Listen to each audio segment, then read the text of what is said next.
بسم اللہ الرحمن الرحیم۔ آج آپ لوگوں کو ایک چھوٹا سا عمل بتانے جا رہا ہوں۔ اس کی برکت یہ ہوگی کہ جو شخص یہ عمل کرے گا اللہ رب العزت کی رحمت سے اس کی آنکھیں جو ہے وہ کبھی بھی دکھیں گی نہیں۔ شعب الایمان کی حدیث پاک ہے، جامع صغیر میں بھی موجود ہے۔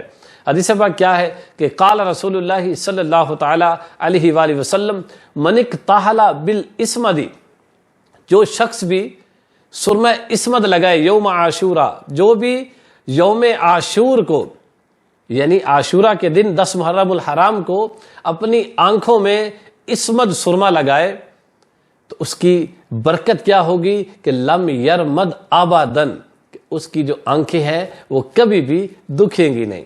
تو آپ بھی سرمہ اسمد کو اپنے جو قریبی مکتبے ہوتے ہیں وہاں سے مل جائے گا، آپ اس کو خریدیں اور کل کا جو دن ہے 10 محرم الحرام اپنی آنکھوں میں لگائیں، انشاءاللہ عز و جل آنکھیں جو ہیں وہ کبھی بھی دکھیں گی نہیں۔